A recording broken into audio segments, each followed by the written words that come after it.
Mi nuera me llamó llorando por teléfono, suplicando que fuera a casa porque había una emergencia terrible.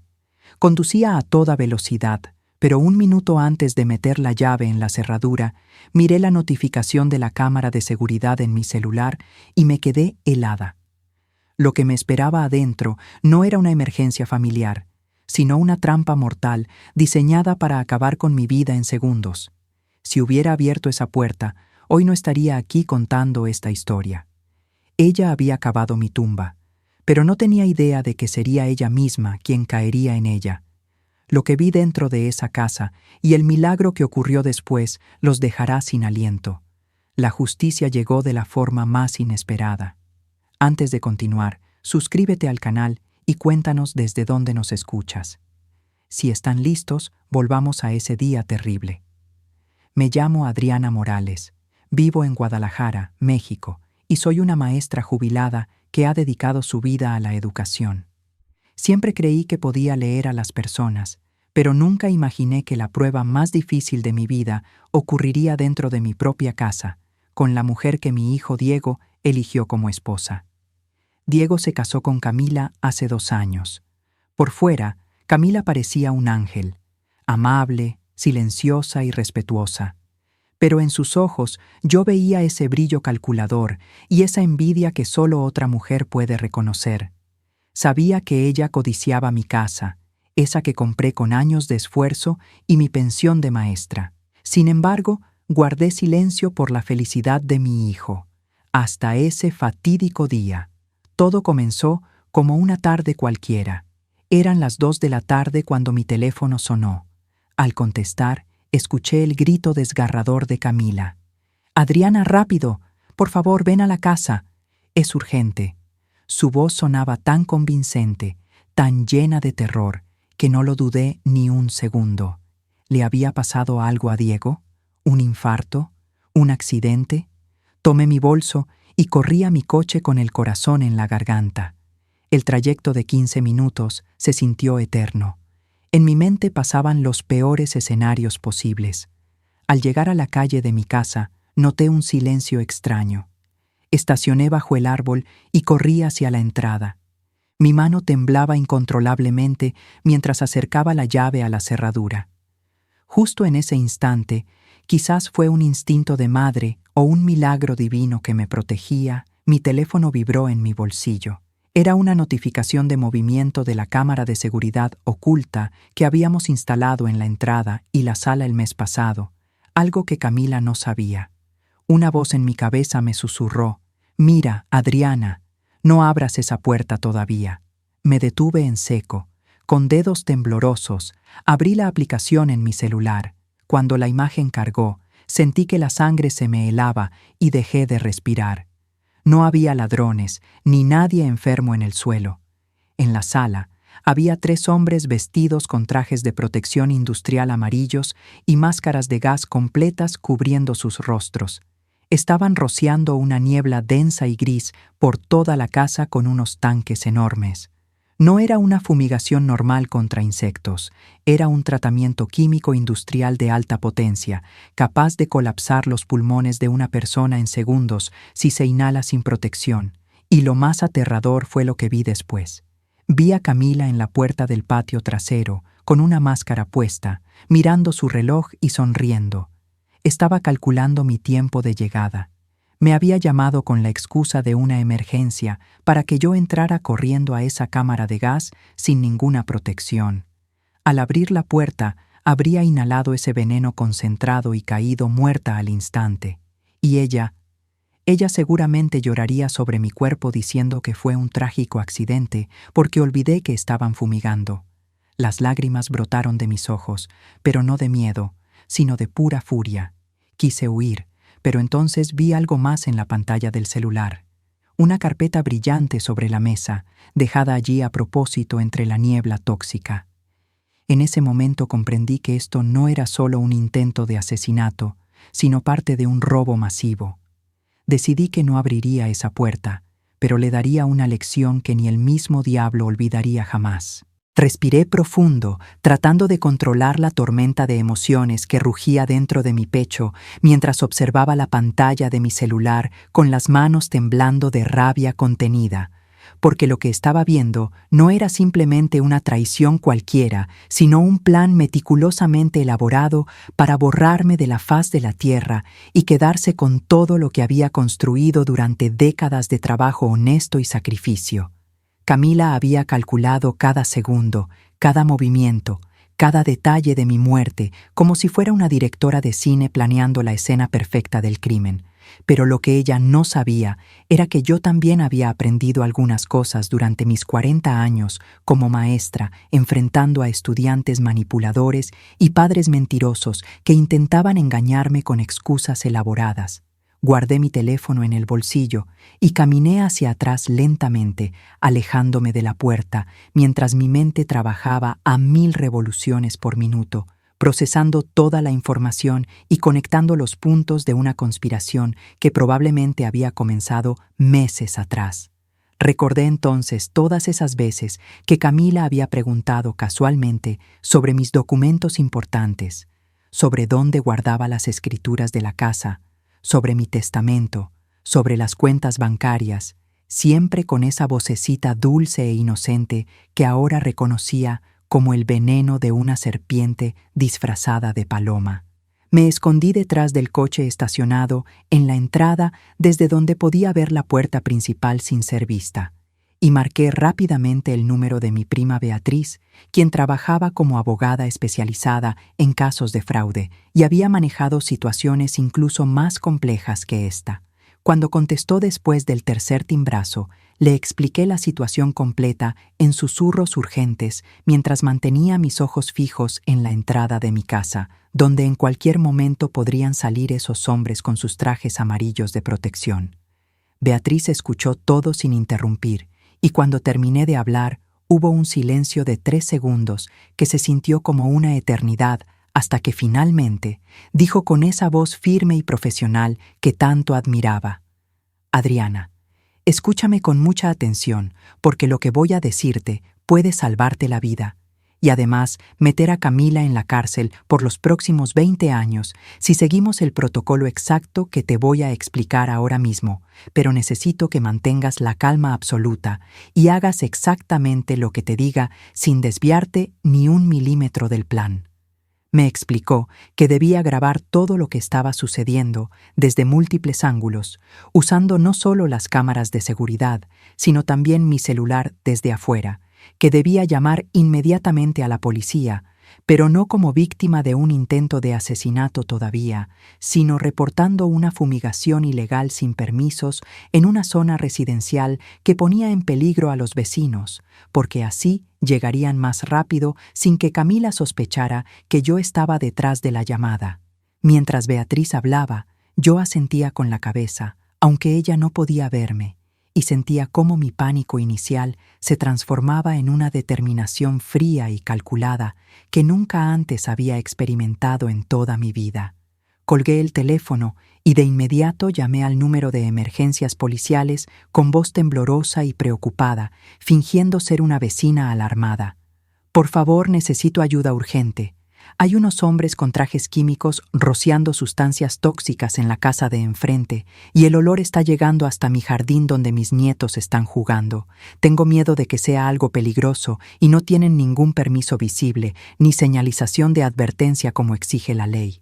La operadora me aseguró que enviarían una unidad de inmediato y también notificarían al Departamento de Salud Ambiental, porque las fumigaciones con químicos industriales requerían permisos especiales y evacuación previa de las viviendas cercanas. Perfecto, pensé mientras una sonrisa amarga se dibujaba en mis labios, porque Camila había cometido no uno sino varios delitos al contratar esta fumigación ilegal sin los permisos requeridos y mucho menos avisando a los vecinos del peligro. Pero yo necesitaba algo más que un arresto por fumigación ilegal. Necesitaba pruebas irrefutables de que esto había sido un intento premeditado de asesinato, así que volví a revisar las cámaras de seguridad, y esta vez me concentré en grabar todo en mi celular mientras acercaba el zoom a los detalles más incriminatorios.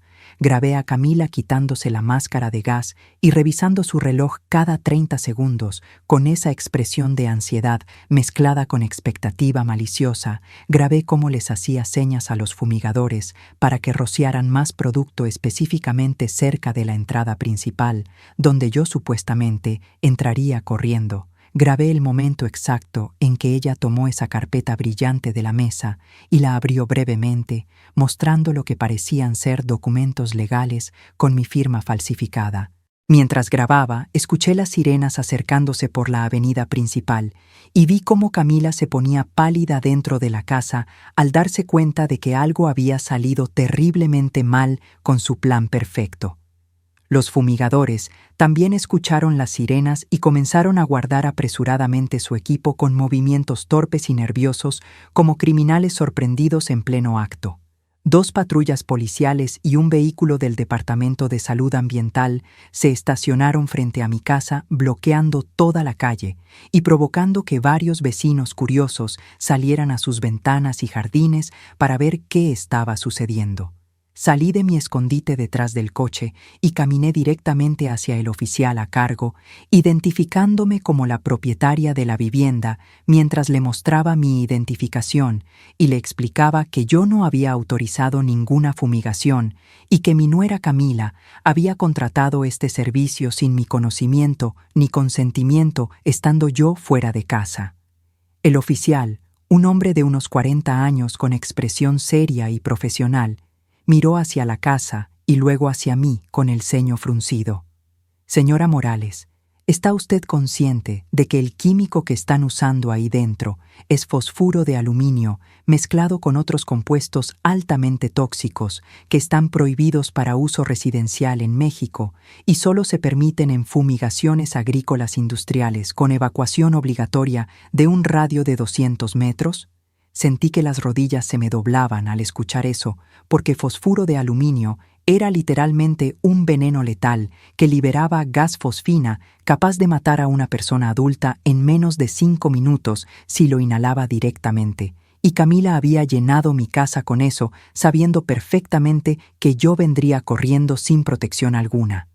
El oficial notó mi palidez repentina y me tomó del brazo con firmeza. ¿Se encuentra bien, señora? Necesito que se aleje más de la casa porque incluso aquí afuera las concentraciones pueden ser peligrosas.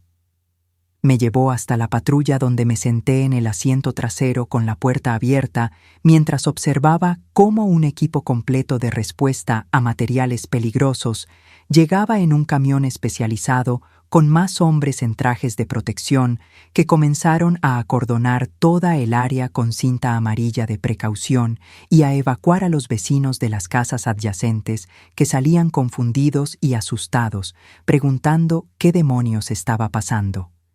La escena parecía sacada de una película de desastres donde un ataque bioterrorista había ocurrido en medio de un tranquilo vecindario mexicano, y pensar que todo esto había sido orquestado por la mujer que mi hijo amaba y en quien confiaba ciegamente me provocaba unas náuseas terribles que apenas podía controlar. Uno de los especialistas en materiales peligrosos entró a la casa con detectores electrónicos y salió 5 minutos después, negando con la cabeza mientras hablaba por radio con su comandante. Confirmado, tenemos niveles de fosfina de 300 partes por millón en el aire interior. Eso es 60 veces por encima del límite letal para exposición humana. Cualquier persona sin equipo de protección que hubiera entrado ahí habría colapsado instantáneamente y muerto en cuestión de minutos por edema pulmonar agudo. Escuchar esas palabras dichas con tanta frialdad científica me hizo comprender la magnitud real de lo cerca que había estado de una muerte horrible y dolorosa, y las lágrimas comenzaron a rodar por mis mejillas, no de tristeza, sino de una gratitud profunda hacia ese instinto maternal o ese milagro divino que me había hecho detenerme a revisar mi teléfono justo antes de abrir esa puerta maldita. Dentro de la casa, Podía ver a través de las ventanas cómo los oficiales sacaban a Camila y a los 3 fumigadores con las manos esposadas detrás de la espalda. Y cuando Camila salió finalmente a la luz del día, su rostro mostraba una mezcla de shock absoluto y terror genuino, porque se había dado cuenta de que su plan perfecto se había desmoronado por completo, y ahora enfrentaba cargos criminales que ni siquiera podía imaginar. Nuestras miradas se cruzaron por un segundo, y en sus ojos vi algo que me sorprendió profundamente. No era arrepentimiento ni vergüenza, sino puro odio concentrado, como si yo fuera la villana de esta historia por haberme atrevido a sobrevivir a su trampa mortal. El oficial a cargo se acercó a mí con una tablet en la mano. Señora Morales, necesitamos su declaración completa sobre los eventos de hoy y también sobre cualquier comportamiento sospechoso previo de la señora Camila Herrera que pueda estar relacionado con este incidente, porque francamente esto no parece una simple fumigación mal planeada, sino algo mucho más siniestro. Le entregué mi celular, mostrándole las grabaciones de las cámaras de seguridad donde se veía claramente a Camila dirigiendo a los fumigadores para concentrar el químico cerca de la entrada, y revisando su reloj ansiosamente. Y luego le conté sobre la llamada telefónica urgente que había recibido exactamente 14 minutos antes, suplicándome que viniera inmediatamente a casa por una emergencia terrible. El oficial observó los videos con expresión cada vez más seria y cuando terminó de verlos, levantó la vista hacia mí con una mirada que mezclaba profesionalismo con genuina preocupación humana. Señora Morales, lo que tenemos aquí es un caso claro de intento de homicidio premeditado con agravantes. Su nuera planificó meticulosamente su asesinato usando sustancias químicas letales y la atrajo deliberadamente hacia una trampa mortal. Vamos a necesitar que venga a la estación para hacer una declaración formal completa. Y también vamos a necesitar acceso a todos sus dispositivos de seguridad y registros telefónicos. Asentí, sintiendo una mezcla extraña de alivio por estar viva y horror por la traición tan profunda que acababa de descubrir. Mientras esperaba en la patrulla, llamé a Diego, quien estaba en su oficina, trabajando completamente ajeno al drama que se desarrollaba en casa. Y cuando contestó con su voz alegre y despreocupada, sentí que el corazón se me partía en pedazos porque sabía que lo que estaba a punto de decirle destrozaría su mundo por completo. Diego, mi amor, necesito que dejes todo lo que estás haciendo ahora mismo y vengas a casa, pero prepárate porque lo que vas a encontrar aquí cambiará tu vida para siempre. Tu esposa Camila acaba de ser arrestada por intentar asesinarme con químicos tóxicos industriales y casi lo logra, hijo. Casi entro a esa casa y si lo hubiera hecho ahora, estarías planeando mi funeral en lugar de hablar conmigo por teléfono. Hubo un silencio absoluto del otro lado de la línea que duró casi 10 segundos hasta que finalmente Diego habló con voz quebrada y confundida. Mamá, ¿qué estás diciendo? Eso es imposible. Tiene que haber un error. Camila nunca haría algo así. Tiene que ser un malentendido terrible. Su negación era esperada porque nadie quiere creer que la persona con quien comparte su cama cada noche es capaz de cometer un asesinato a sangre fría. Pero yo sabía que muy pronto la realidad golpearía a mi hijo con la fuerza de un tsunami y tendría que aceptar la verdad por más dolorosa que fuera. Diego llegó 20 minutos después, conduciendo como loco y saltándose probablemente todos los semáforos en rojo del trayecto, y cuando bajó de su coche y vio toda la escena con los camiones de materiales peligrosos, las patrullas policiales, los vecinos evacuados y las cintas amarillas de precaución rodeando nuestra casa, su rostro se transformó en una máscara de confusión y dolor absoluto. Corrió hacia donde yo estaba sentada y me abrazó con desesperación, revisándome de arriba abajo para asegurarse de que estaba realmente bien. Mamá, gracias a Dios que estás viva. No sé qué habría hecho si te hubiera perdido. Explícame exactamente qué pasó porque no entiendo nada de esto. Le mostré los videos de las cámaras de seguridad en mi celular y observé cómo su expresión pasaba de la incredulidad al shock, y finalmente a una tristeza devastadora mientras veía a su esposa dirigiendo conscientemente a los fumigadores para crear una trampa mortal destinada a matar a su propia madre. Cuando el video terminó, Diego se dejó caer de rodillas en el pavimento, con las manos cubriéndose el rostro, y comenzó a sollozar como un niño pequeño. No puede ser real esto, no puede estar pasando. Yo la amaba, mamá, la amaba con todo mi corazón. ¿Cómo pudo hacerme esto? ¿Cómo pudo intentar matarte? ¿Por qué? El oficial a cargo se acercó a Diego con expresión comprensiva pero firme. Señor Morales, entiendo que esto es extremadamente difícil para usted, pero necesito hacerle algunas preguntas sobre el comportamiento reciente de su esposa. Cualquier comentario que ella haya hecho sobre herencias, propiedades o seguros de vida, cualquier conversación sobre los bienes de su madre, cualquier cosa que en retrospectiva pueda parecer sospechosa ahora que conocemos sus verdaderas intenciones. Diego levantó la vista con los ojos rojos e hinchados por el llanto y comenzó a hablar con voz entrecortada, recordando detalles que en su momento parecían inocentes, pero que ahora tomaban un significado completamente diferente y siniestro. Contó cómo Camila había insistido obsesivamente durante los últimos 3 meses en que yo debería hacerle una escritura de donación de la casa, argumentando que así evitaríamos problemas de herencia en el futuro. Cómo había sugerido repetidamente que yo debería contratar un seguro de vida, nombrando a Diego como único beneficiario. Cómo había hablado constantemente sobre lo grande y valiosa que era esta propiedad y lo bien que les vendría tenerla completamente a su nombre sin mi presencia molestando en medio. Diego también recordó que exactamente 2 semanas atrás, Camila le había pedido que firmara unos documentos supuestamente relacionados con trámites bancarios, pero que ahora sospechaba podrían haber sido algo completamente diferente. Quizás papeles para transferir propiedades o modificar testamentos usando su firma como aval. El oficial tomaba notas detalladas de todo en su tablet mientras asentía gravemente. Todo eso es evidencia de premeditación y planificación a largo plazo. Su esposa no actuó por impulso, sino que estuvo construyendo este plan durante meses, tal vez incluso desde antes de casarse con usted. Vamos a necesitar todos esos documentos que le pidió firmar y también vamos a revisar exhaustivamente sus cuentas bancarias y movimientos financieros recientes, porque generalmente, cuando hay un intento de asesinato por herencia, también hay preparativos económicos previos, como pólizas de seguro contratadas secretamente o transferencias de dinero a cuentas ocultas. Mientras hablábamos, llegó mi prima Beatriz, quien había venido manejando a toda velocidad desde su oficina en el centro de la ciudad, y en cuanto me vio, corrió hacia mí y me envolvió en un abrazo protector. Adriana, gracias al cielo que estás bien. Cuando me contaste lo que estaba pasando, sentí que el corazón se me salía del pecho pensando en lo cerca que estuviste de morir.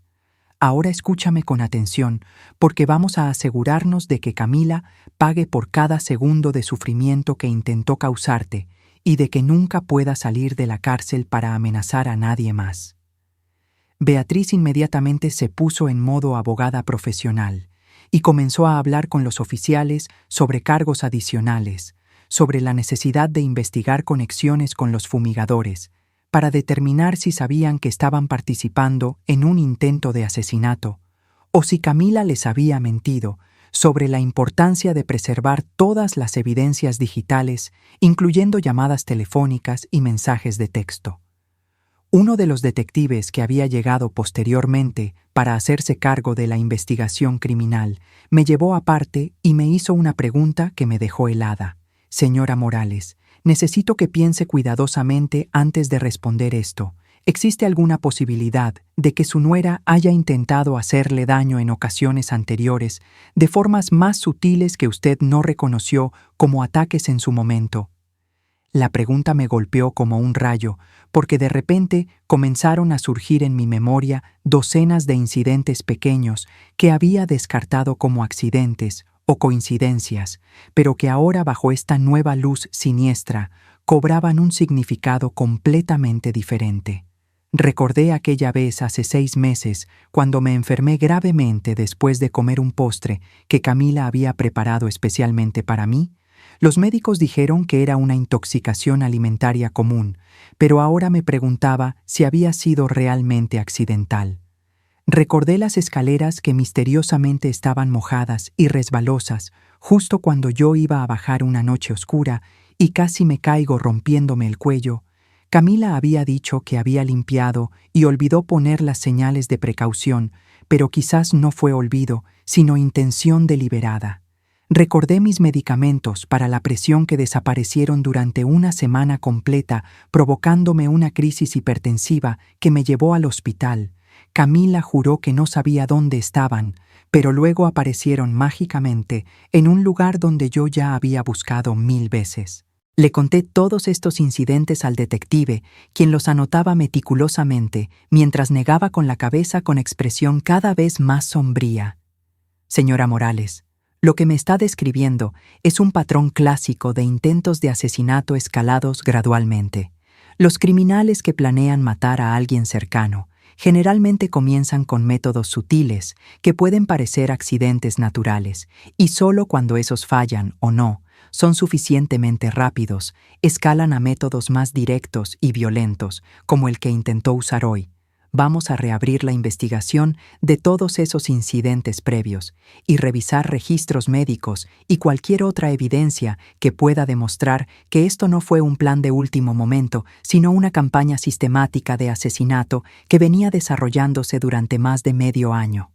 La magnitud completa de la traición comenzaba a asentarse en mi conciencia como un peso aplastante, porque no solo había sido un intento de matarme hoy, sino que Camila había estado intentando asesinarme lentamente durante meses, usando métodos que parecían accidentes inocentes, y yo había sido tan confiada y tan enfocada en mantener la paz familiar que había ignorado todas las señales de advertencia que ahora parecían obvias en retrospectiva.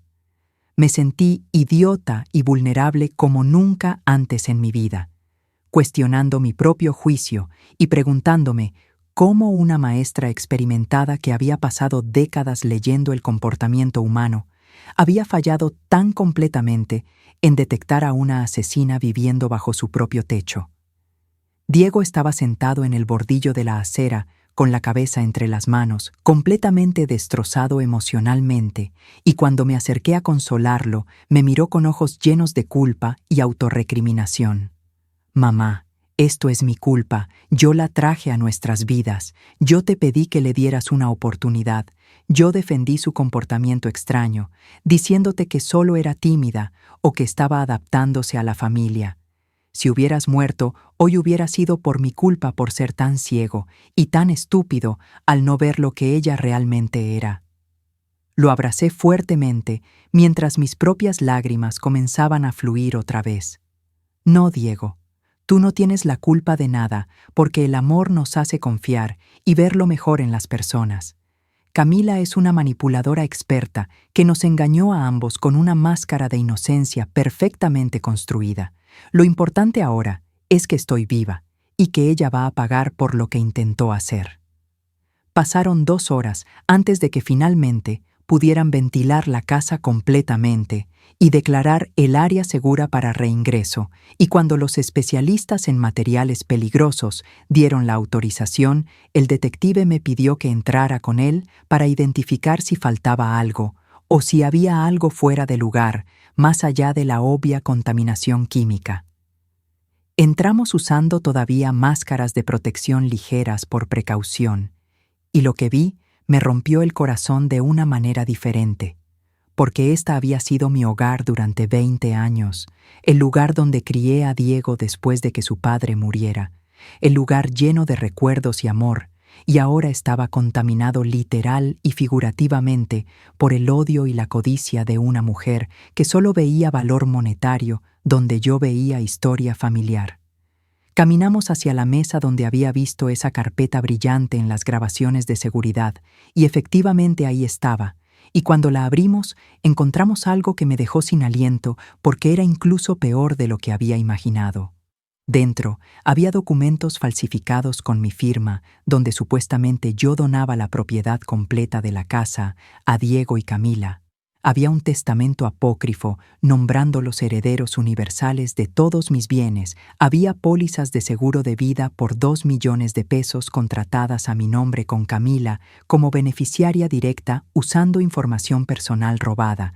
Y lo más escalofriante de todo, había un certificado de defunción en blanco ya llenado con mis datos personales, esperando únicamente la fecha y causa de muerte que sería registrada como inhalación accidental de químicos durante fumigación doméstica.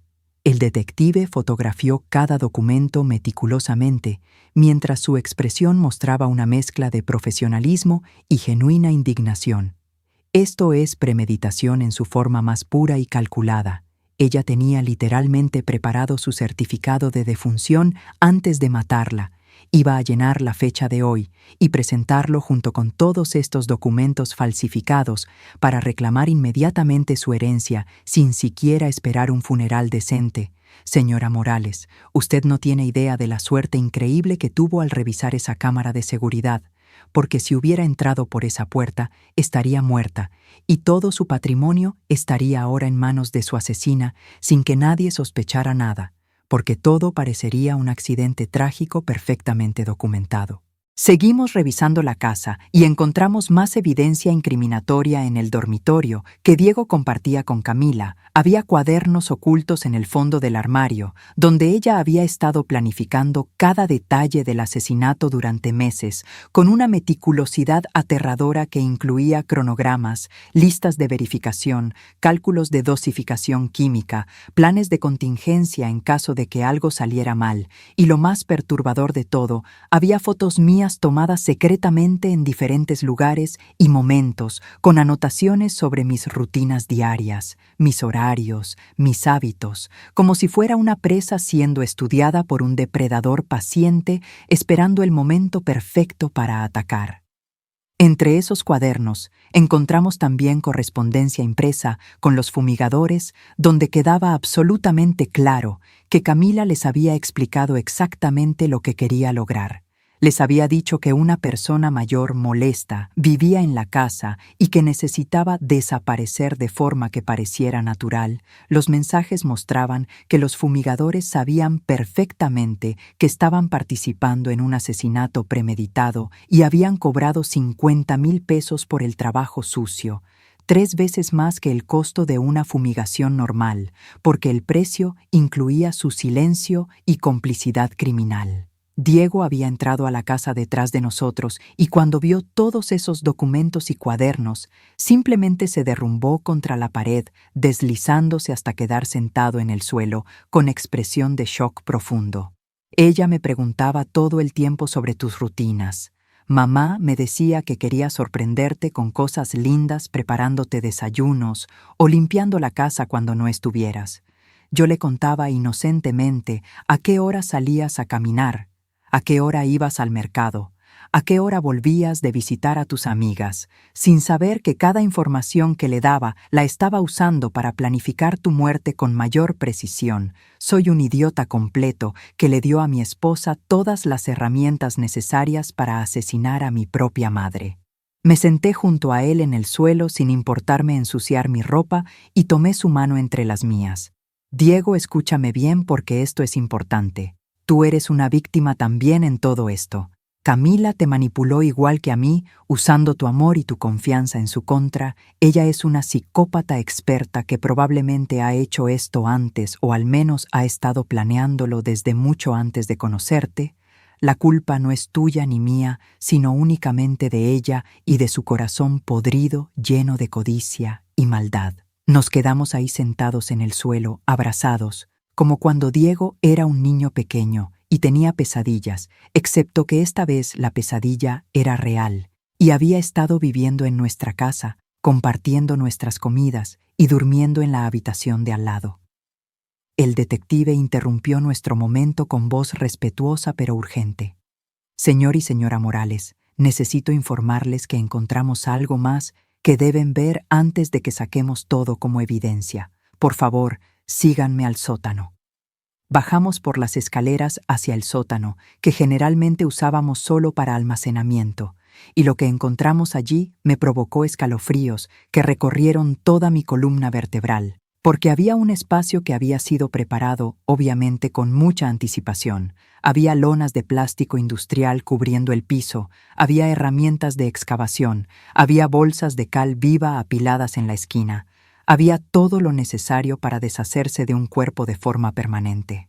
La realización de que Camila no solo había planeado matarme, sino también había preparado meticulosamente el lugar donde desaparecería mi cuerpo para siempre, me hizo sentir un terror retrospectivo tan profundo que tuve que sentarme en las escaleras porque las piernas simplemente no me sostenían más.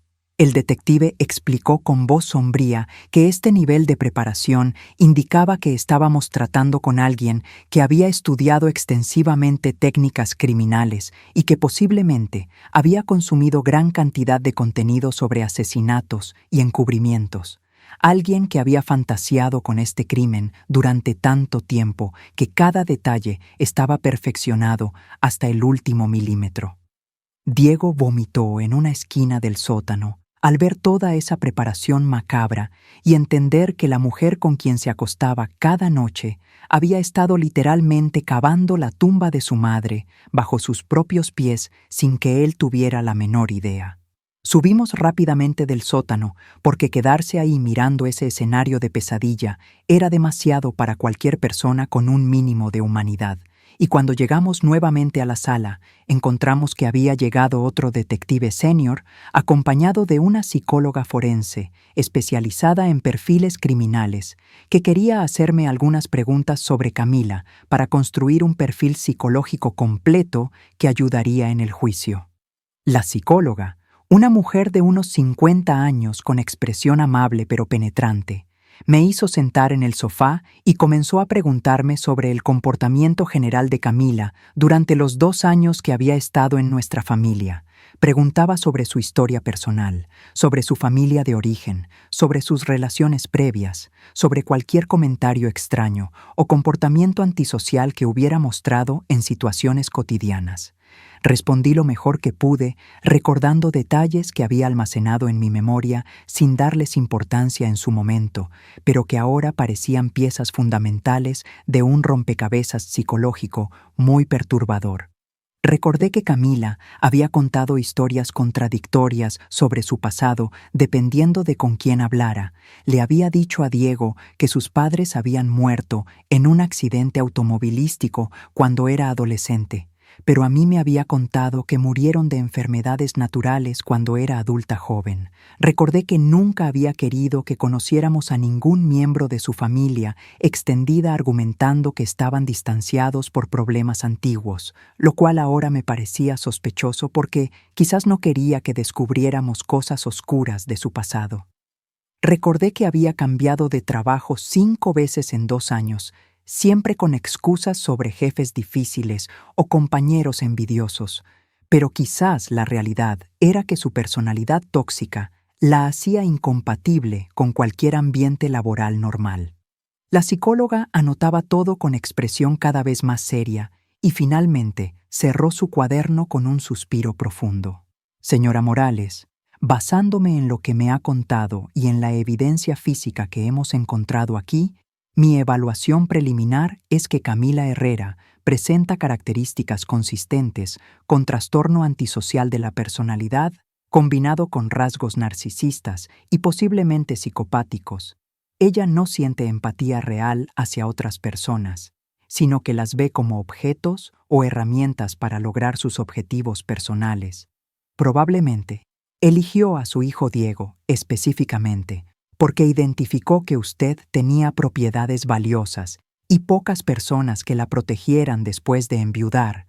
Toda su relación fue una actuación calculada desde el primer día, con el único objetivo de eventualmente heredar sus bienes eliminándola físicamente del camino. Escuchar eso dicho con tanta claridad clínica me hizo sentir una mezcla de validación, porque mis instintos sobre ella No habían estado equivocados después de todo, y también una tristeza profunda por Diego, quien había entregado su corazón genuinamente a alguien completamente incapaz de amor real.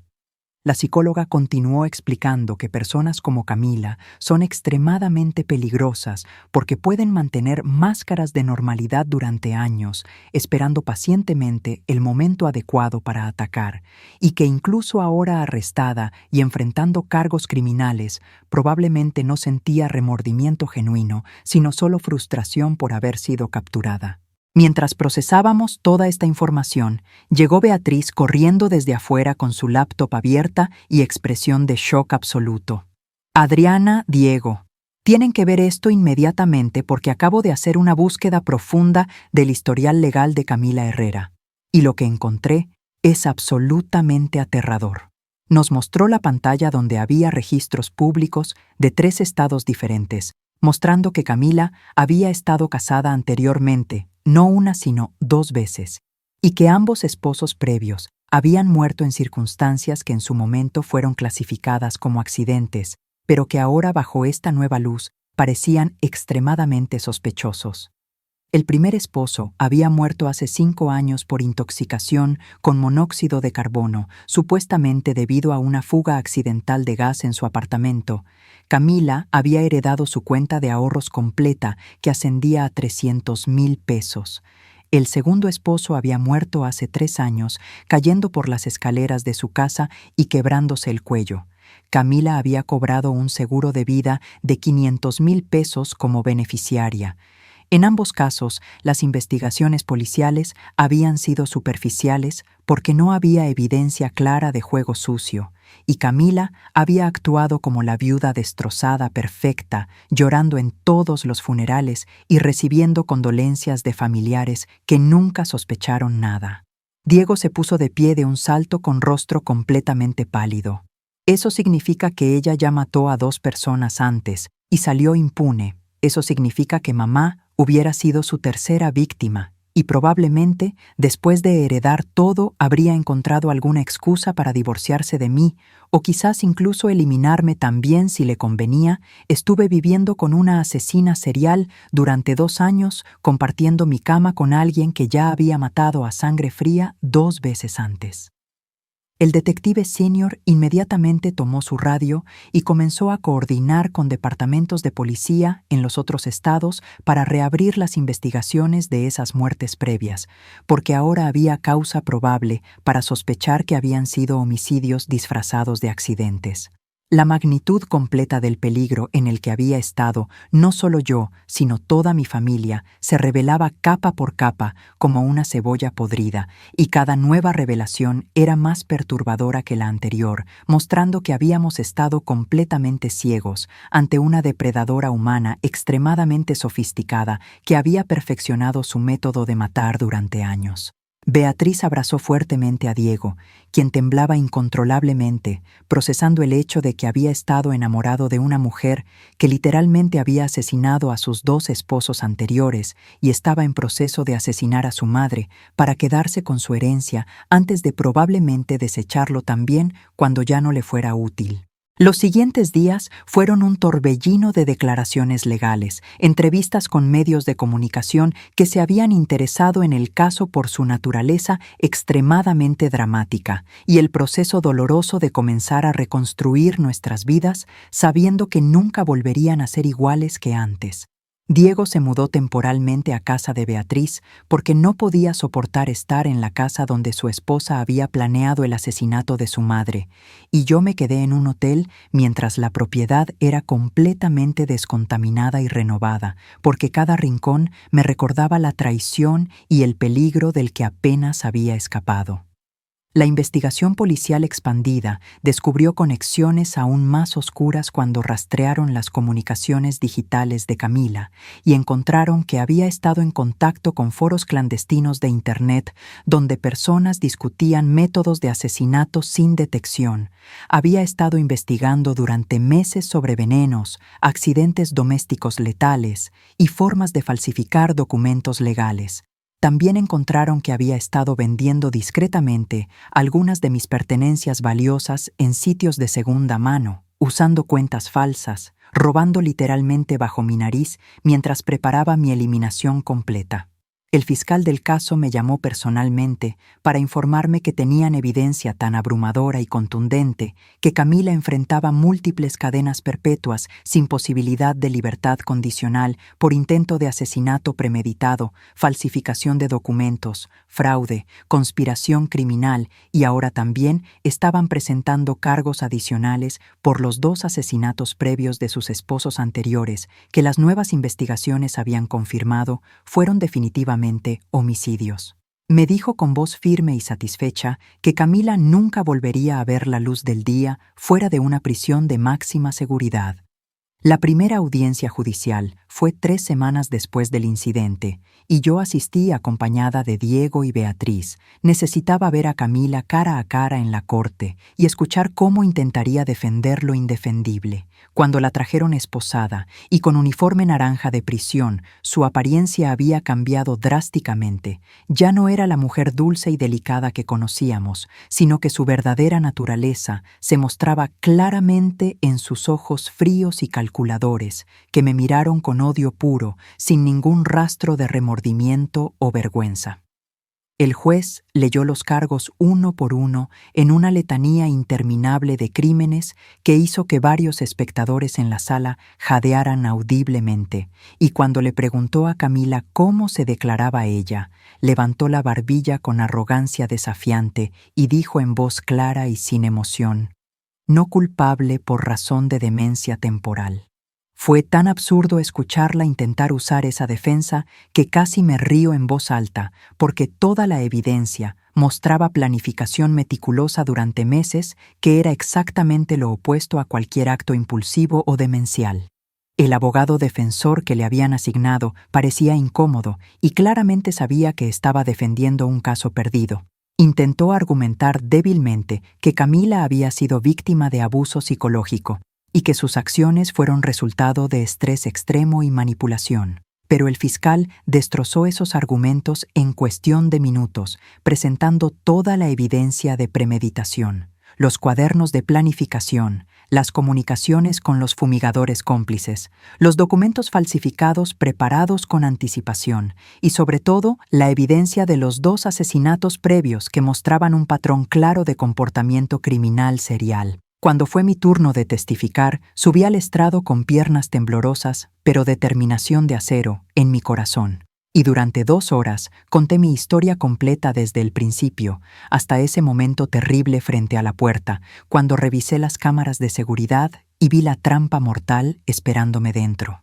Mantuve mi compostura durante la mayor parte del testimonio, pero cuando llegué a la parte donde describí encontrar el certificado de defunción con mi nombre ya llenado, esperando solo la fecha final, las lágrimas comenzaron a fluir incontrolablemente, porque esa imagen representaba la frialdad absoluta con la que Camila había planeado borrar mi existencia, como si yo fuera simplemente un obstáculo inconveniente en su camino hacia la riqueza. El jurado, compuesto por 12 ciudadanos ordinarios, escuchaba con expresiones de horror creciente, y vi que varias de las mujeres en el jurado lloraban abiertamente mientras yo describía los detalles del sótano preparado para ocultar mi cuerpo y la cal viva lista para acelerar la descomposición. Cuando terminé mi testimonio, el fiscal me agradeció por mi valentía y el juez ordenó un receso de 30 minutos, porque la intensidad emocional de lo que acababan de escuchar necesitaba un respiro antes de continuar. Durante el receso, Diego finalmente tuvo el coraje de acercarse a Camila en la sala de espera donde la mantenían bajo guardia, y aunque yo le había aconsejado que no lo hiciera, él necesitaba escuchar de su propia boca alguna explicación o al menos alguna señal de la mujer que él había creído conocer. Me contó después que le preguntó directamente: «¿Por qué, Camila? ¿Cómo pudiste planear matar a mi madre sabiendo cuánto la amo? ¿Alguna vez sentiste algo real por mí o todo fue mentira desde el principio?»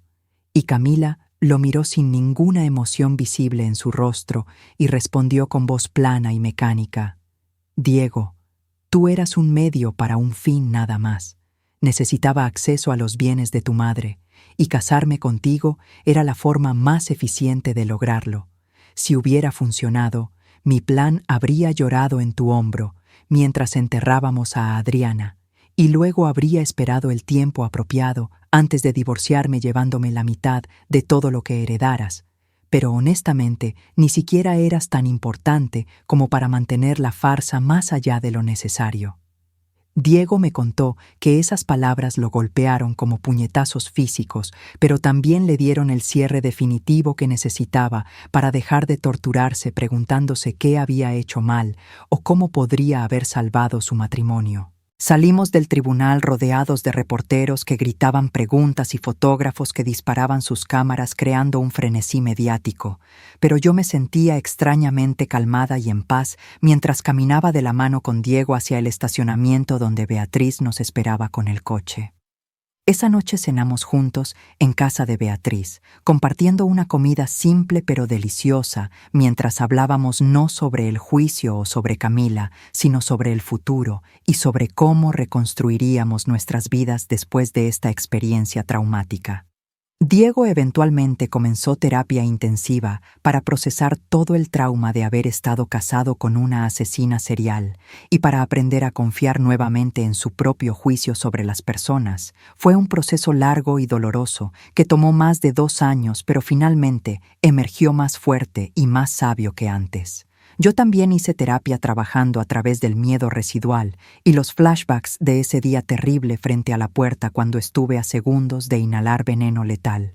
Pero hubo también cosas hermosas que surgieron de esta tragedia oscura, porque la publicidad del caso atrajo la atención de organizaciones que ayudan a víctimas de intento de asesinato y fraude familiar, y me invitaron a dar charlas compartiendo mi historia para ayudar a otras personas a reconocer las señales de advertencia de parejas manipuladoras y peligrosas. Descubrí una nueva pasión en este trabajo de prevención y terminé convirtiéndome en defensora de víctimas, ayudando a docenas de familias a escapar de situaciones similares antes de que fuera demasiado tarde. Diego eventualmente conoció a una mujer maravillosa llamada María, quien trabajaba como enfermera, y cuya bondad genuina y transparencia emocional eran exactamente lo opuesto de la máscara falsa que Camila había usado. Se casaron en una ceremonia pequeña e íntima 3 años después del juicio, y yo lloré lágrimas de alegría pura, viendo a mi hijo finalmente feliz con alguien que lo amaba verdaderamente por quien era y no por lo que podía heredar. El milagro verdadero de toda esta historia no fue solo que sobreviví a un intento de asesinato calculado, sino que esa experiencia terrible terminó fortaleciendo los lazos familiares en lugar de destruirlos. Diego y yo nos volvimos más unidos que nunca antes, compartiendo una gratitud profunda por cada día adicional que tenemos juntos. La casa fue completamente renovada y redecorada, borrando cualquier rastro físico de la presencia de Camila, y aunque los recuerdos permanecen, también lo hace la lección de que la intuición maternal existe por una razón y que nunca debemos ignorar esas voces internas que nos advierten sobre peligros que nuestra mente consciente todavía no puede articular completamente.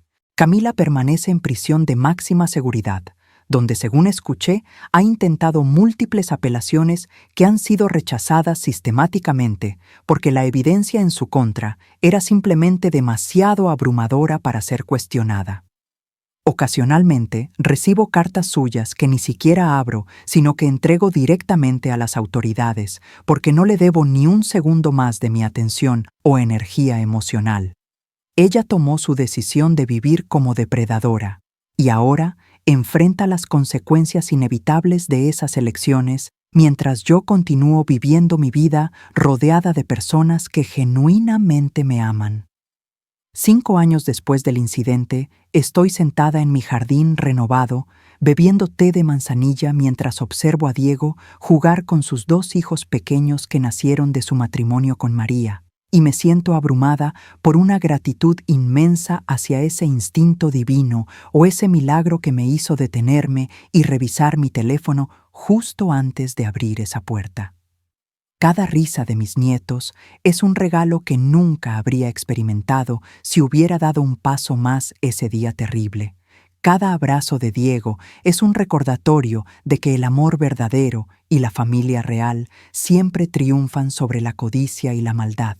La justicia llegó de la forma más perfecta posible, no solo a través del sistema legal que funcionó exactamente como debía, sino también a través del karma universal que asegura que aquellos que cavan tumbas para otros eventualmente caen en ellas. Camila cavó mi tumba con precisión meticulosa, pero fue ella quien terminó enterrada viva en una celda de concreto de 2 por 3 metros, donde pasará cada día restante de su existencia miserable, reflexionando sobre cómo su codicia infinita la llevó a perder la única cosa que realmente importa en esta vida, que es la libertad. Y yo, Adriana Morales, una simple maestra jubilada de Guadalajara que estuvo a segundos de convertirse en otra estadística trágica de violencia doméstica. Ahora vivo cada día con propósito renovado, sabiendo que mi supervivencia fue un milagro, que tengo la responsabilidad de honrar viviendo plenamente y ayudando a otros a reconocer y escapar del peligro antes de que sea demasiado tarde. Así que les digo a todos los que escuchan esta historia: confíen en sus instintos, instalen cámaras de seguridad si algo se siente mal, nunca ignoren las señales de advertencia solo por mantener la paz familiar y recuerden que el amor verdadero nunca pide que pongan su vida en peligro o que ignoren su propia seguridad.